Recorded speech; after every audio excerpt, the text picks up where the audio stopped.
Evangelio, la iglesia y el gobierno civil. Y yo quiero invitarlos a que vayan a sus Biblias a Primera de Pedro, capítulo 2. Y vamos a estar leyendo los versículos del 9 al 17. Primera de Pedro, capítulo 2, versículos 9 al 17. Dice la palabra del Señor. Esta es la palabra de Dios. Mas vosotros sois linaje escogido, real sacerdocio, nación santa, pueblo adquirido por Dios para que anuncien las virtudes de aquel que os llamó de las tinieblas a su luz admirable.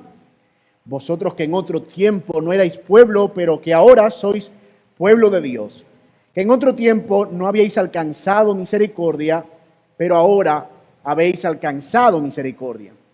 Amados, yo os ruego como extranjeros y peregrinos, que os abstengáis de los deseos carnales que batallan contra el alma, manteniendo vuestra manera de vivir entre los gentiles, para que en los que murmuran de vosotros como malhechores, glorifiquen a Dios en el día de la visitación.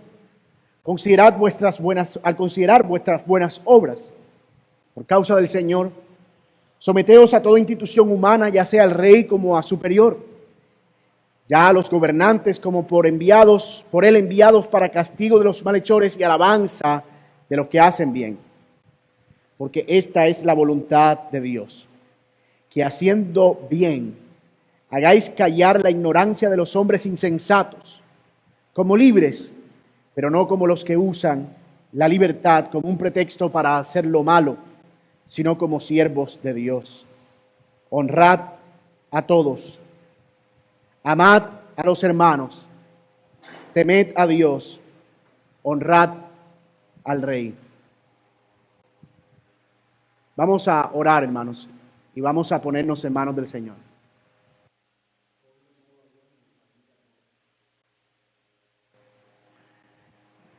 Padre nuestro que estás en los cielos, te damos gracias, Señor, por tu amor y misericordia. Y gracias por habernos permitido orar, Señor, con nuestros hermanos en esta hora.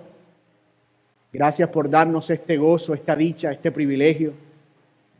Y cuánto desearíamos, Señor, poder estar aquí todos juntos y que mis hermanos puedan, Señor, también disfrutar de la comunión.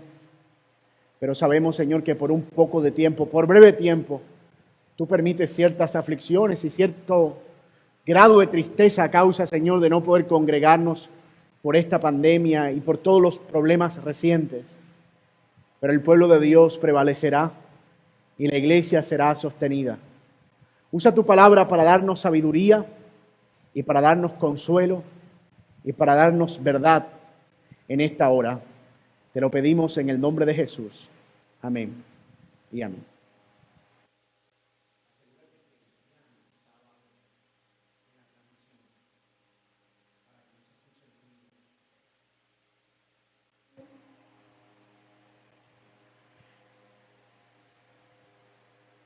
Colombia ha experimentado en los últimos días momentos de incertidumbre por cuenta de protestas civiles contra el gobierno y enfrentamientos entre las partes, entre el gobierno a través de la fuerza civil y también entre los manifestantes, lo cual ha dejado una lamentable cifra de muertos y heridos.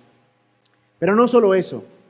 También enfrentamos una creciente polarización en términos políticos y también de opinión, tanto que casi pudiéramos decir que nos encontramos en una dictadura partidista.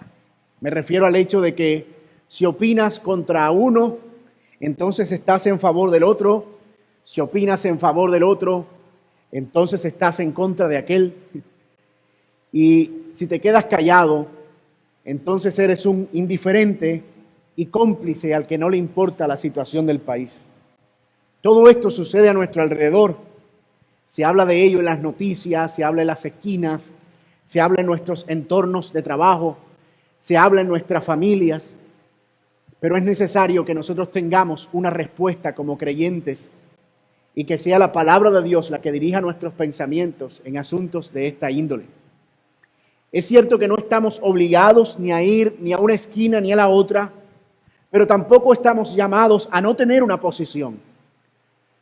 El llamado de Dios para los cristianos no es a que se desconecten hasta el punto de que no tengan nada que decir. Nosotros sí tenemos una posición. Y en efecto sí tenemos y estamos llamados a tener una opinión. Lo único es que esa opinión no está determinada o no está dada por nuestra afiliación política, ni por nuestras inclinaciones, ni tampoco por nuestro fervor, ni tampoco porque estamos cediendo a la presión mediática, y mucho menos porque es la opinión de la muchedumbre.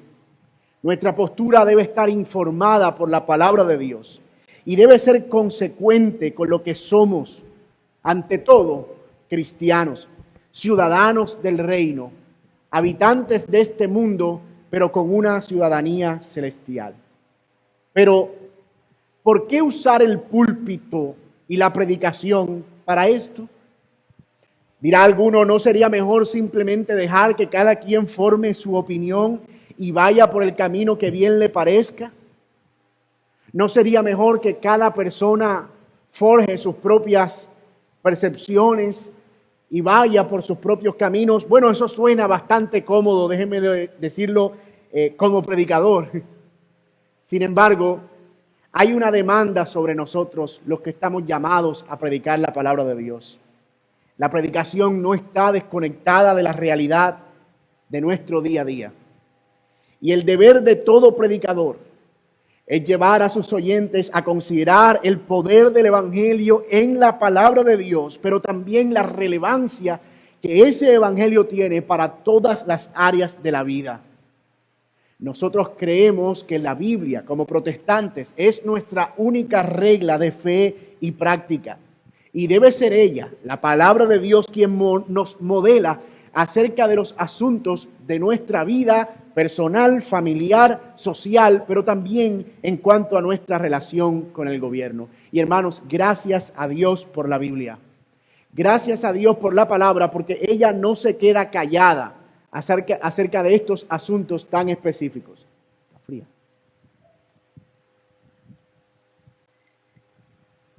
Gracias, hermano.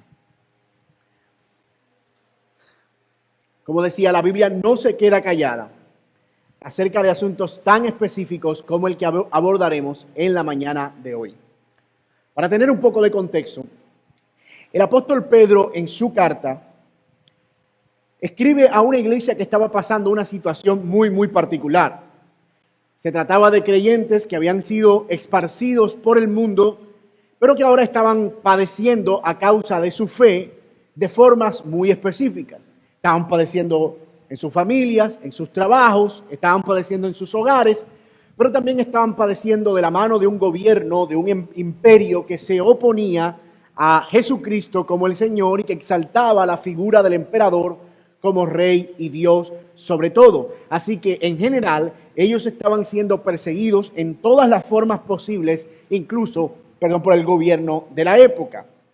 Así que el propósito de la carta de Pedro no es otro que dar aliento a los hermanos que estaban padeciendo, pero al mismo tiempo recordarles cuál era su verdadera identidad y cómo eso debía llevarlos a responder conforme a dicha identidad. Ustedes son esto y por lo tanto deben conducirse de esta manera. Ese es más o menos el tono de la carta desde el primer capítulo hasta el último. Pero la carta también es una exhortación para que ellos cuiden su corazón, para que guarden su alma y que no alberguen deseos de venganza que los conduzcan al pecado, que no actúen devolviendo mal por mal, sino que tomen el ejemplo del Señor Jesucristo. Si tuviéramos que resumir el tema de la carta de Pedro, sería más o menos eso que acabamos de mencionar. Así que esta es una carta sobre el Evangelio como una fuente de gracia para todos los creyentes.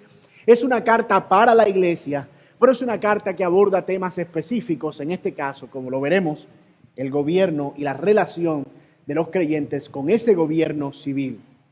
Así que en ese marco particular toma lugar el texto que nosotros hemos leído y que vamos a intentar explicar en la mañana de hoy, y el cual veremos a la luz de 4 encabezados. Sí, así como lo oí. 4 encabezados. Y ellos son básicamente las 4 cosas que debemos o que deben tener en cuenta los creyentes a la hora de considerar su relación con el gobierno civil. Las 4 cosas o los 4 elementos que de acuerdo con Pedro debían estar en la mente de sus oyentes, pero también en la nuestra, a la hora de enfrentar las dificultades que representaba vivir en un gobierno o en un mundo que se oponía a Dios y que le representaba cierta persecución. Esos 4 puntos son los siguientes. El primero, la identidad, pueblo de Dios. La identidad, pueblo de Dios. La segunda, la motivación, que Dios sea glorificado. La tercera, el llamado, someterse a las autoridades. Y la cuarta, la advertencia, no usar la libertad como una excusa para la venganza. Esas 4 cosas menciona Pedro en este texto para hacerle ver a los hermanos que ellos debían no olvidar esto y tenerlo presente de manera permanente porque eran el pueblo de Dios. Su identidad, su motivación, su llamado, su advertencia. Iremos viendo uno a uno conforme avancemos en el pasaje. Veamos en primer lugar la identidad.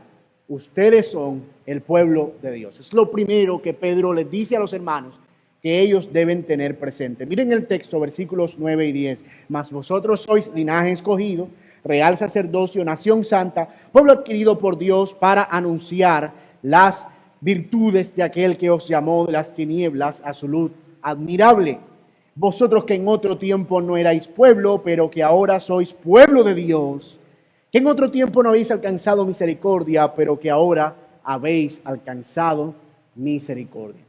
En el capítulo 1 de la carta, el apóstol Pedro le había recordado a los hermanos que ellos habían sido escogidos por Dios para una herencia inmaculada que no se podía marchitar, eterna, y por tanto debían perseguir la santidad.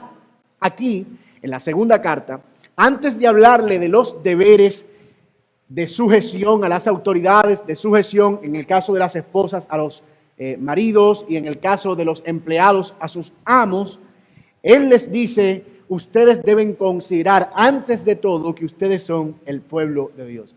Recuerden, siempre que lean Pedro van a ver ese patrón. Hay una instrucción acerca de la identidad y luego hay una instrucción acerca del deber.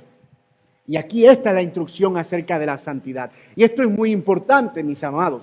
Si solo hablamos de lo que debemos hacer, pero no de lo que somos ahora en Cristo Jesús y cómo Él ha obrado en nosotros, nos vamos a volver moralistas. Es decir, solo nos vamos a ocupar de cumplir con una conducta. Personas que solo persiguen una forma de comportarse.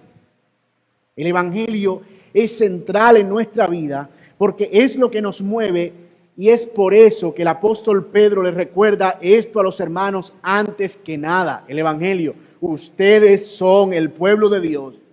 Ustedes son real sacerdocio. Ustedes son una nación santa. Ustedes han recibido salvación. Y por cierto, una salvación gloriosa que en otro tiempo los más iluminados desecharon y vino a ser una piedra de tropiezo, pero para ustedes vino por la gracia divina. Ustedes antes no eran pueblo, ustedes antes no eran nada, ustedes antes merecían el juicio de Dios, pero ahora son pueblo, ahora son hijos de Dios y ahora han recibido misericordia.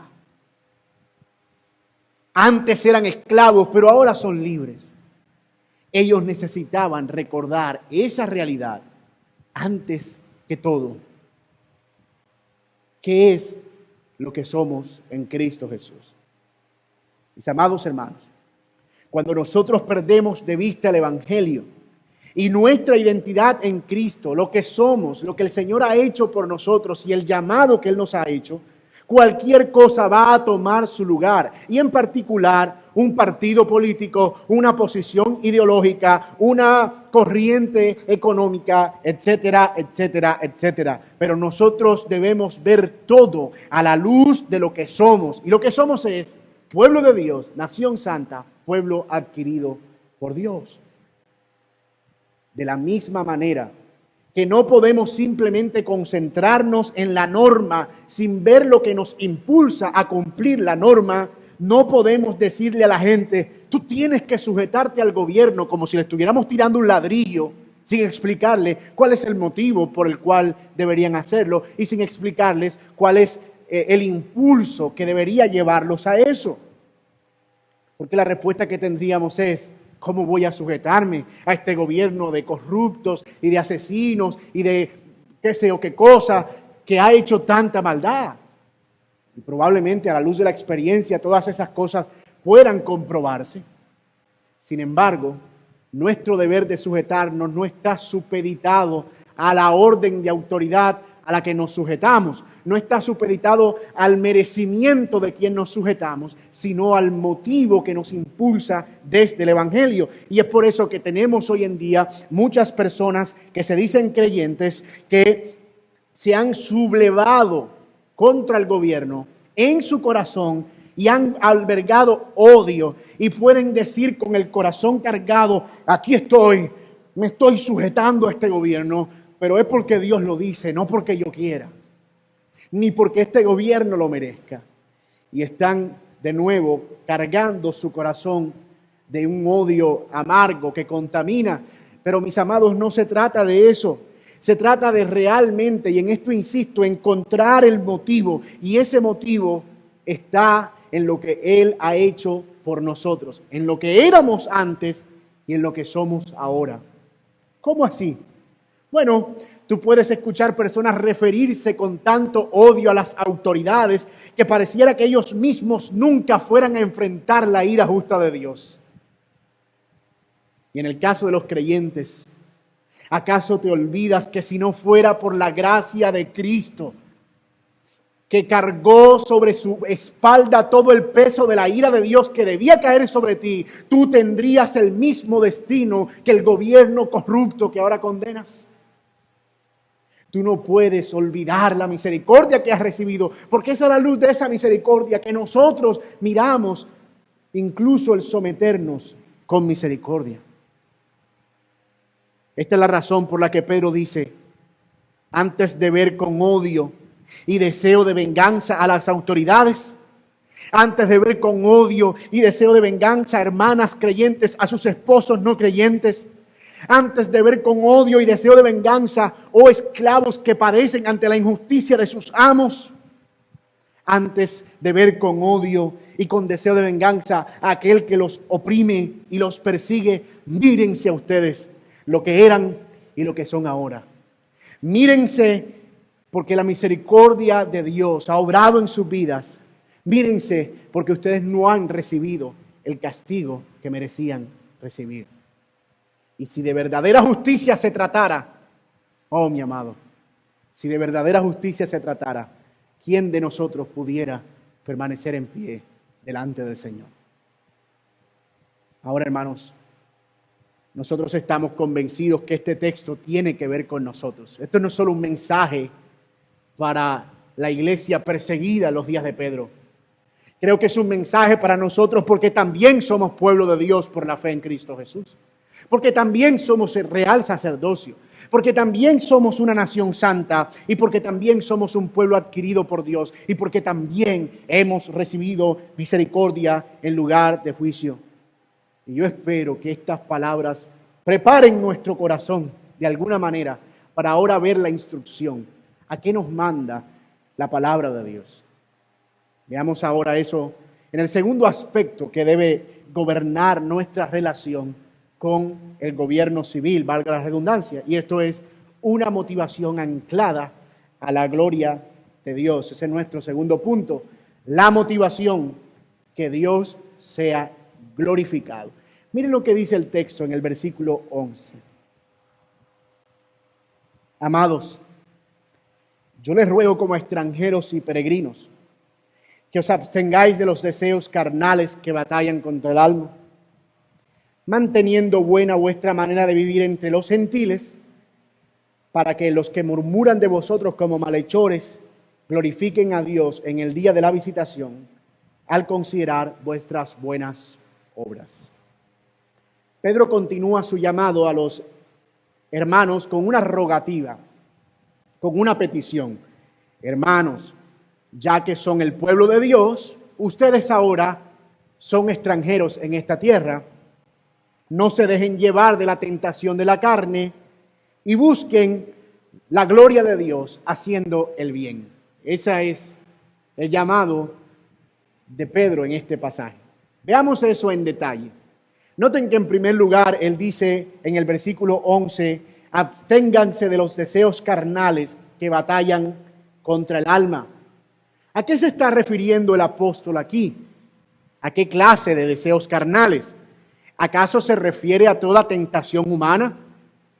¿Acaso está incluyendo aquí la lujuria o las tentaciones a la idolatría? Por supuesto que esos son deseos carnales que batallan contra el alma también, pero nosotros entendemos, a juzgar por el contexto, que él se está refiriendo a abstenerse de la tentación de enfrentarse al gobierno para intentar morir como héroes, buscando así una gloria personal. La tentación de tomar venganza por su propia mano. Ellos no estaban llamados a convertirse en mártires por causa de una causa, valga la redundancia de nuevo, como esta. Pero esta era una tentación real. Muchos creyentes estaban muriendo injustamente solo por no llamar a Nerón Señor. Y cuando se les preguntaba, ¿quién es el Señor? Ellos decían, el Señor es Jesús, morían. De hecho, decir en esa época que Jesús era el Señor era una lápida en la espalda. Y en cualquier momento ibas a tener que enfrentar el juicio de un gobierno que te perseguía por eso. Y mis amados, algunos creyentes querían refrenar esa injusticia. Por supuesto que era una injusticia. Los estaban matando. Pero el apóstol Pedro dice, no se dejen llevar de las tentaciones que están batallando en el alma. Y no traten de tomar venganza por su propia mano. Era una buena motivación para enfrentarse al gobierno. Era una buena motivación ver morir a sus esposas, a sus hijos, a sus vecinos, a sus amados hermanos, traspasados por la espada de un gobierno corrupto que no reconocía al Señor. Pero esa no era la forma, dice Pedro. ¿Y entonces cuál? ¿Cuál es la forma? Bueno, ese es el segundo aspecto de esta declaración. Hagan el bien. Mírenlo en el versículo 11. Manteniendo buena vuestra manera de vivir entre los gentiles, para que los juzgan de malhechores, que glorifiquen a Dios al ver vuestras buenas obras.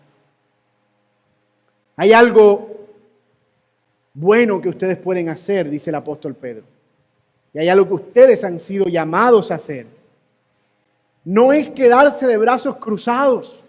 No es ser indiferentes, es vayan y vivan de manera intachable. ¿Qué podemos hacer? Vayan y vivan de manera irreprochable. Vivan una verdadera revolución, en otras palabras.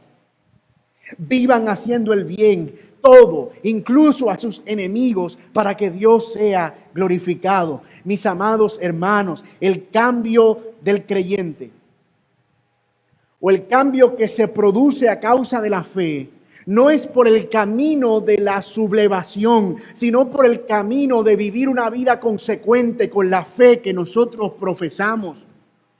No importaría si intentáramos tomarnos el poder con éxito para convertir al gobierno en una iglesia y poner a un pastor de presidente, si al fin y al cabo no podemos vivir la fe que profesamos y la corrupción sigue guardada y practicada en el corazón y en la vida.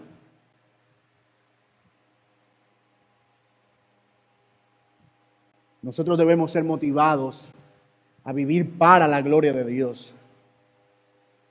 Si como cristiano quieres vivir una revolución, una verdadera revolución, ve y ama a tu esposa Y sé fiel a ella como Cristo a la iglesia. Instruye a tus hijos en el temor del Señor. Sirve a tu vecino. Respeta a tus empleadores. Paga a tiempo y justamente si tienes empleados. Da cuenta de tus impuestos. Respeta las filas. No aceptes soborno. No aceptes dineros por trabajos que no has hecho. No salgas más temprano de tu trabajo. No mientas en tus ingresos solo para pagar menos en la renta. No pagues soborno. No procures engañar a la gente de tránsito. Oh, pero ese camino es muy largo.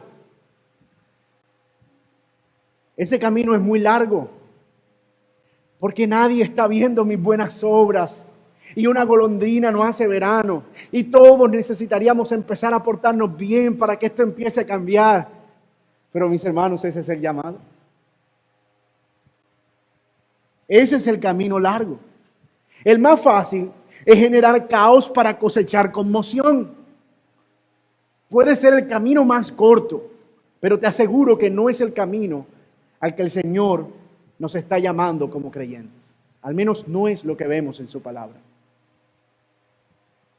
Pero ¿qué otra cosa entonces hemos sido llamados a hacer?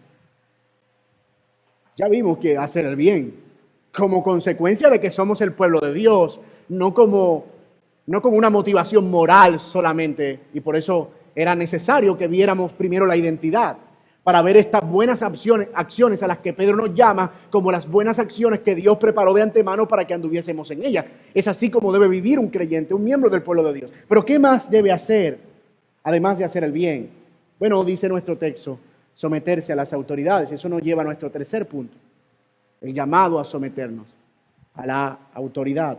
Miren lo que dice el texto en el versículo 13. Por causa del Señor, someteos a cada institución humana o a toda institución humana, ya sea al rey como a superior, ya a los gobernantes como a los enviados, para castigo de los malhechores y alabanza de los que hacen bien. Y aquí viene el texto, porque esta es la voluntad de Dios, que haciendo el bien, es decir, sometiéndonos a las autoridades y viviendo de manera digna, hagáis callar la ignorancia de los hombres insensatos, como libres, pero no como los que tienen libertad como pretexto para hacer lo malo, sino como siervos de Dios. Y yo espero que hasta este punto, tengamos la cantidad de evangelio suficiente en nuestras venas para poder enfrentarnos con claridad a este mandato difícil del apóstol Pedro, someternos a las autoridades. Pero si todavía no hay la suficiente cantidad de evangelio en tus venas, mira lo que Pedro dice, por causa del Señor. Mi hermano, la razón de someternos no es porque es que este gobierno es que soy más simpatizante a este gobierno que al que quiere imponerse. La razón para someternos no es una razón moral, ni siquiera es una razón ética, aunque involucre aspectos éticos. Nuestra razón para someternos es por causa del Señor.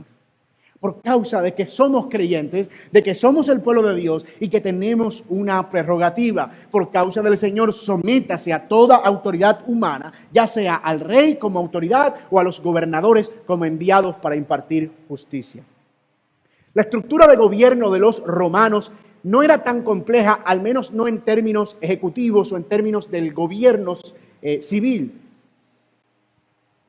El rey gobernaba de manera suprema y soberana y ejercía ese gobierno o ese dominio por medio de gobernantes que se llamaban procónsules. Ellos eran los que impartían justicia en las provincias en nombre del rey. Pero todo se debía al rey, quien era la figura central del gobierno.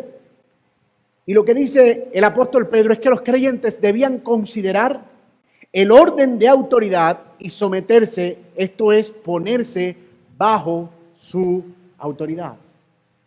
Y no solo al rey, noten, sino también a los gobernantes enviados por el rey. Porque parece que algún creyente podía pensar, oh sí, yo puedo someterme a la autoridad, pero este procónsul no puedo. Yo puedo someterme al rey, porque es que si me opongo al rey me mata, pero a este procónsul no. O yo puedo someterme a este procónsul, gobernante local, porque es que él me simpatizo con él, pero al rey no, porque no me cae bien. Entonces lo que dice él es, tú debes someterte al gobernante como el que imparte justicia y también al rey. Ahora, hermanos, esto merece una aclaración.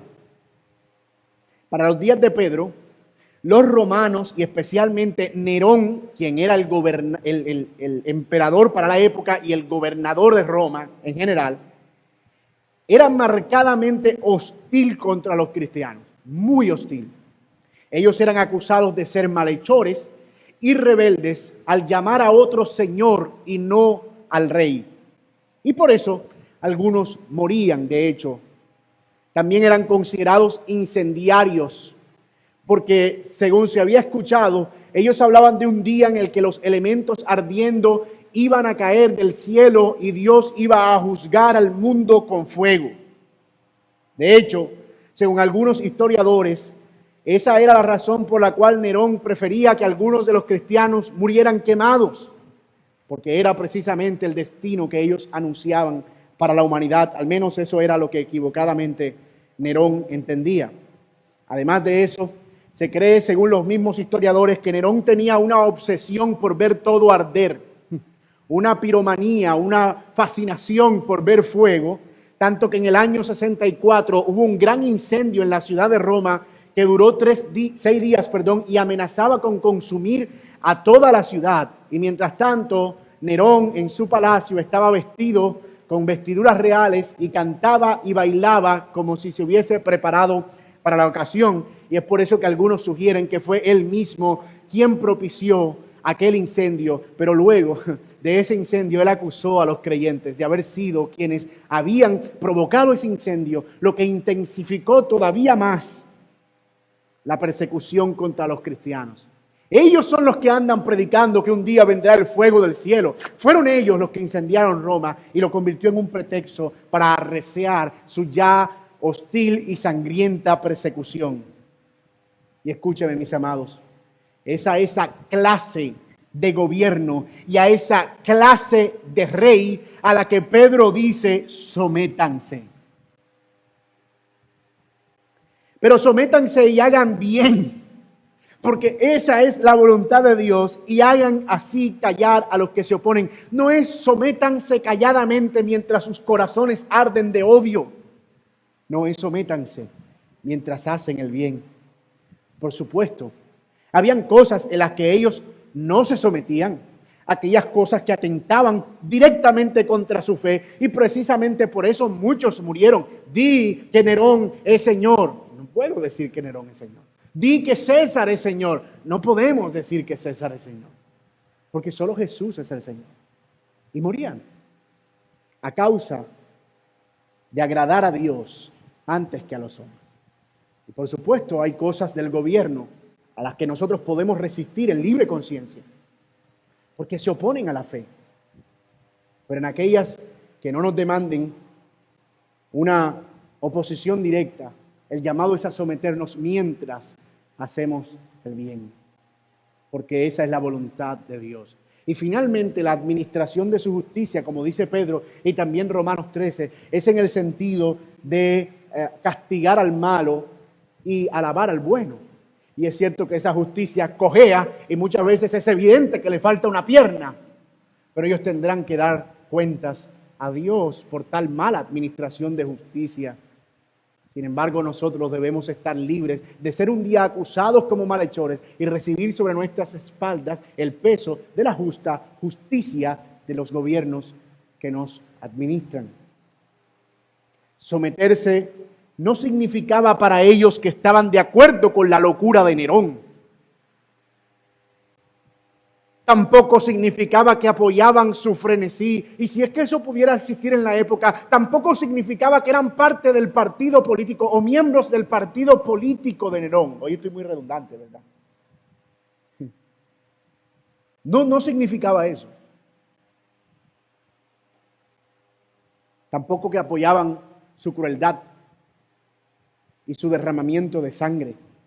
No, su sometimiento significaba que ellos tenían algo más digno que glorificar y una causa más justa que la misma demanda de justicia terrenal que perseguir.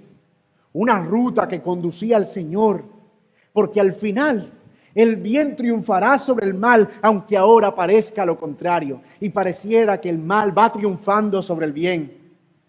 Tal vez avance más rápido que el bien, pero nuestro llamado es avanzar con el bien hasta el día en que el mal ya no exista y sea erradicado completamente del mundo.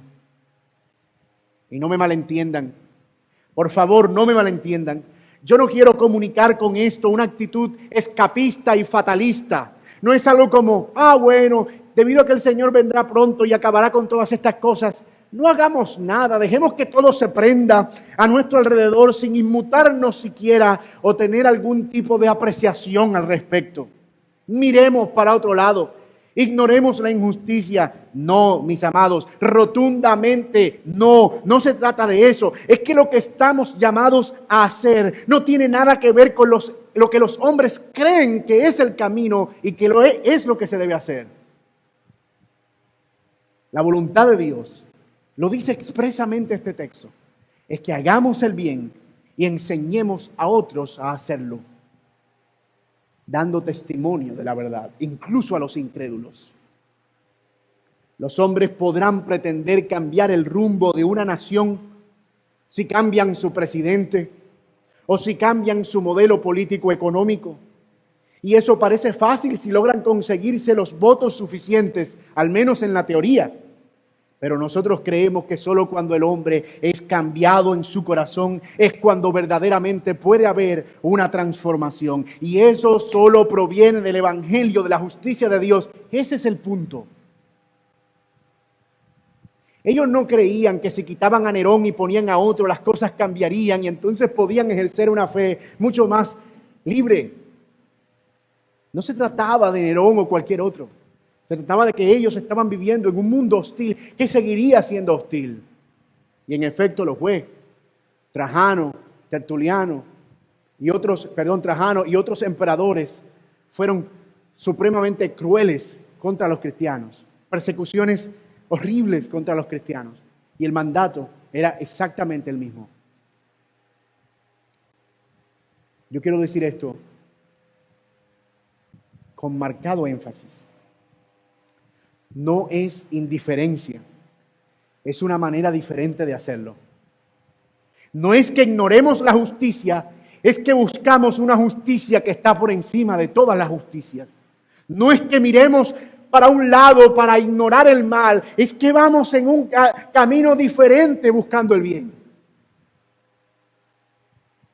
Pero alguien me dirá, y entonces, ¿no se puede salir a marchar incluso si es para reprochar por una causa justa? ¿No pueden los cristianos salir a la calle y protestar por una demanda de justicia verdadera? Bueno, ese no parece el punto de Pedro aquí. Sin embargo, nosotros tenemos el privilegio de vivir en gobiernos democráticos, en los que se nos permite, al menos en nuestro país, la libertad de reclamar justicia. Pero lo que no podemos hacer, mis amados, es permitir que esa hambre y sed de justicia, que es buena, se convierta en un deseo de venganza y desemboque en sublevación e irrespeto a la autoridad. Pero incluso si salimos a la calle a reclamar una causa justa, esto todavía no es todo lo que somos llamados a hacer. De hecho, eso todavía no es ni siquiera una parte de lo que somos llamados a hacer. Le estamos reclamando al gobierno que lo haga, pero aún tenemos algo que hacer nosotros. Ese es nuestro llamado. Salir a marchar contra el aborto, por ejemplo, o contra la unión de parejas o la adopción de niños por parejas del mismo sexo, no nos exime a nosotros como creyentes de promover la adopción, el cuidado de los huérfanos, proveer ayuda para madres, adolescentes y que están en soltería, no nos exime a nosotros de nuestro deber como creyentes de hacer el bien y en nuestro caso particular como padres de enseñar a nuestros hijos la verdad y de enseñarlos a temer el valor del matrimonio, el significado y la dignidad de la vida. Esa sigue siendo nuestra responsabilidad y eso es hacer el bien. Y eso no se logra con una marcha, y aunque son buenas las marchas, para reclamar asuntos justos. Pero eso no es todo el bien que estamos llamados a hacer. Santiago dice que la religión pura y sin mácula es precisamente esa: ayudar a las viudas, a los huérfanos, socorrer a los necesitados. Así que el punto de este texto no es si se puede o no se puede protestar. Estamos acostumbrados a poner las cosas en blanco y negro. ¿Qué dice la Biblia? ¿Se puede o no se puede salir a marchar? Bueno, en aquellos días era imposible marchar. Vamos a marchar contra el gobierno de Dios en el Antiguo Testamento. Las veces que hicieron eso, fueron consumidos en el desierto. Vamos a marchar contra el gobierno de Nerón y de César. No existía eso en la Biblia. Pero la Biblia sí nos da principios a nosotros. Y nos instruye en nuestra mente acerca de cómo dirigirnos conforme a lo que Dios ha establecido en su palabra para el bien de su reino, para la gloria de Dios. Hermanos, nuestro texto, de nuevo, no es acerca de si marchar o no. Es acerca de lo que somos llamados a hacer como creyentes fieles en un mundo al que no pertenecemos. Estamos aquí, pero no somos de aquí, dice su palabra. Los creyentes no debemos ser reaccionarios, y actuar solo cuando la indignación desborda. Debemos vivir con una constante hambre y sed de justicia y buscándola en todas nuestras maneras de vivir y no solo cuando un grupo de personas convocó a un paro. Eso es fácil. Salir y protestar por 4 días o 5 días y ocasionar caos o una semana o varios meses es fácil, pero vivir de una manera conforme a lo que Dios nos demanda, ese es el desafío. Hacer el bien y hacer callar a aquellos que nos acusan de malhechores. Y dicho sea de paso, hermanos, salir a marchar, incluso por una causa justa, no calla la boca de los que nos acusan de malhechores. Pero conducirnos de una manera piadosa y vivir a la luz de la palabra de Dios, sí lo hace. Porque es vivir de manera contraria a un mundo que se desploma en su perdición. Y finalmente, Pedro termina con una nota de advertencia, con la misma que comenzó al principio. No cedan a la tentación. No tomen venganza. No usen la libertad como un pretexto para hacer lo malo. Y eso nos lleva al cuarto y último punto, porque hemos visto hasta aquí cuál debe ser nuestra identidad o lo que nos impulsa.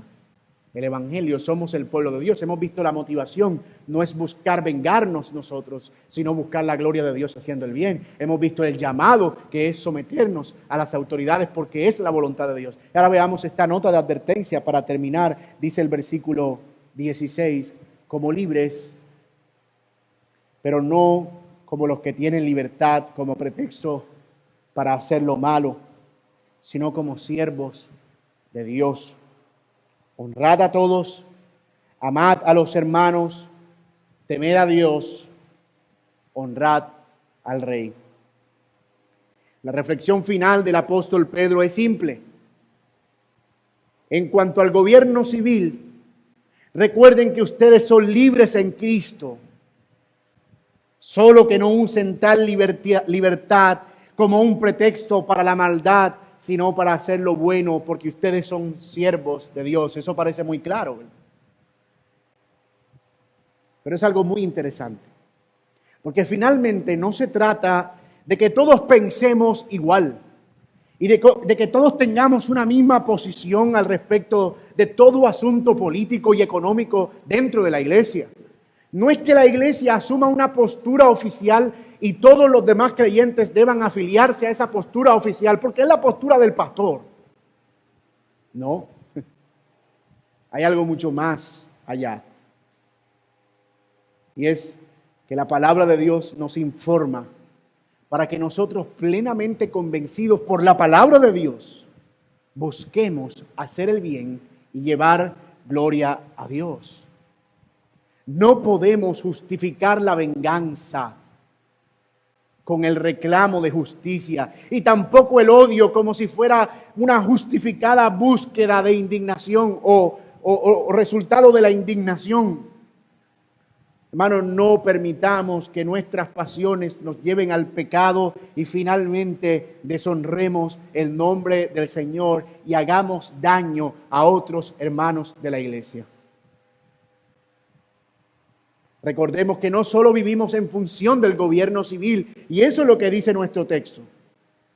No solo vivimos en función de las injusticias del gobierno civil, también vivimos como miembros de una sociedad. Miren lo que dice el texto: honrar a todos.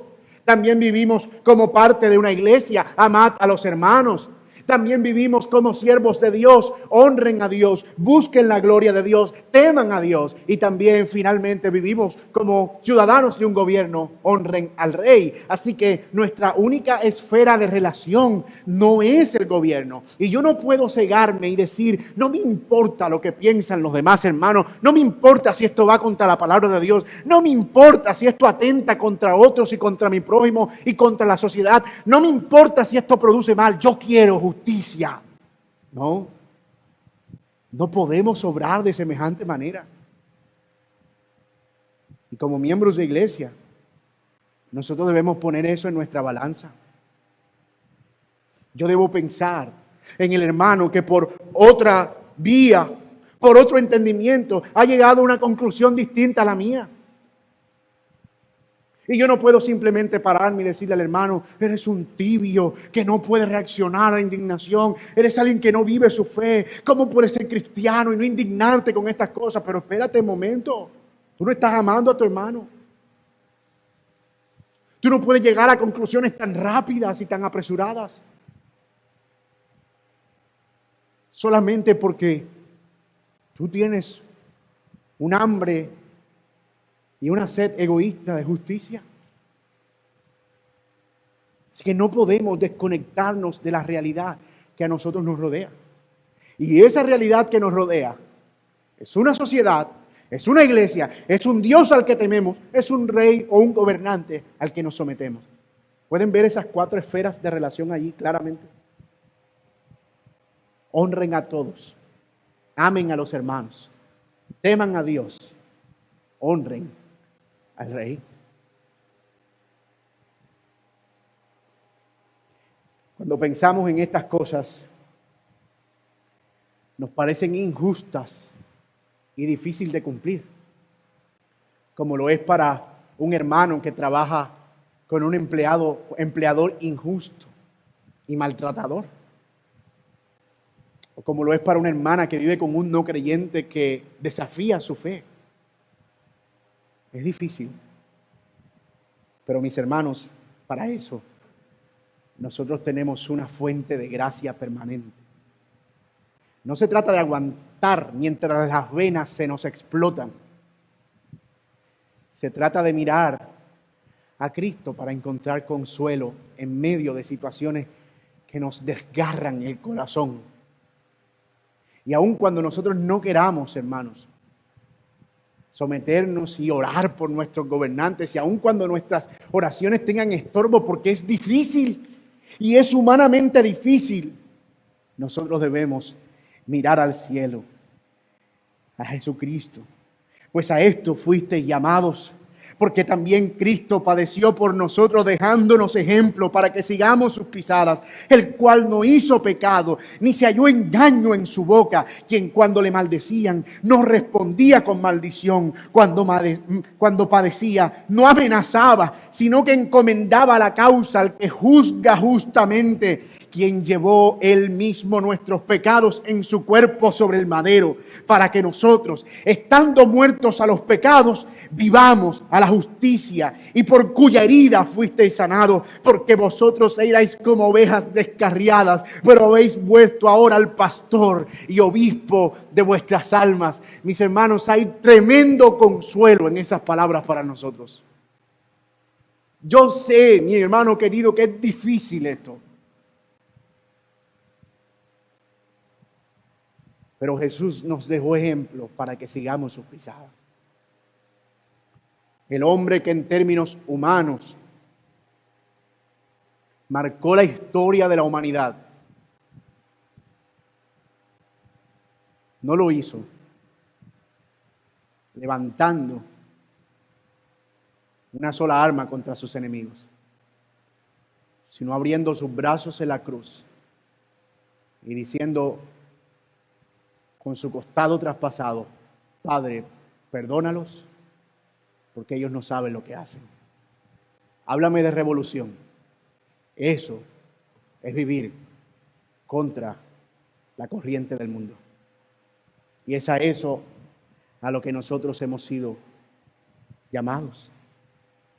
Finalmente, nosotros no sabemos qué vaya a pasar con el futuro de nuestro país, pero sabemos que esto está en las manos del Señor y que Dios es soberano.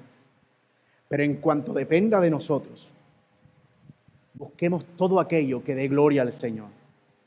Informemos nuestra mente con la verdad de Dios antes de tomar un partido, porque nos debemos a la palabra antes que a nuestras ideologías.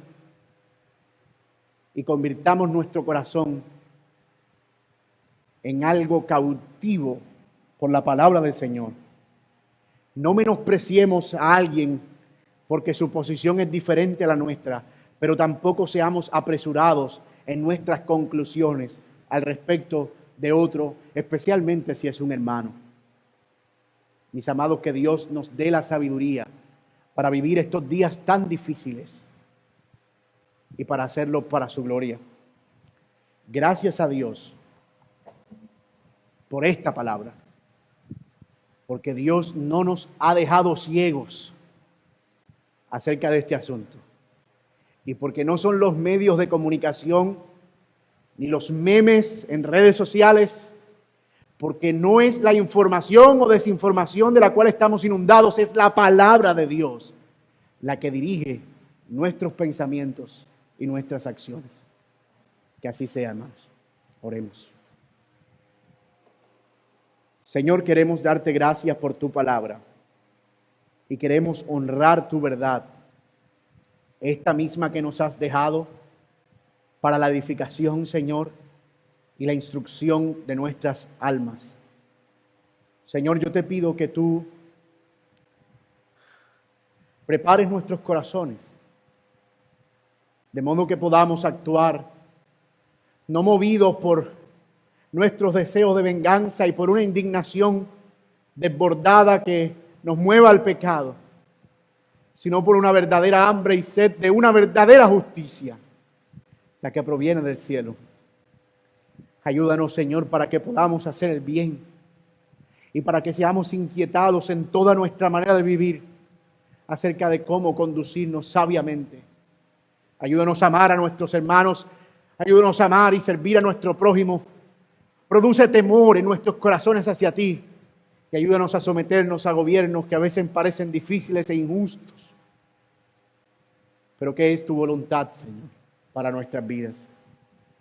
Señor, bendice nuestro país y oramos, por supuesto, por el presidente de nuestra nación y por los gobernantes y gobernadores menores. Te pido, Señor, que tú les des la sabiduría y que ellos puedan conocerte, o por lo menos que actúen conforme a tu justicia en derecho y verdad, honrando así la ley que tú has implantado en nuestros corazones. Ayúdanos como iglesia a tener indignación santa, pero también un deseo de justicia santa.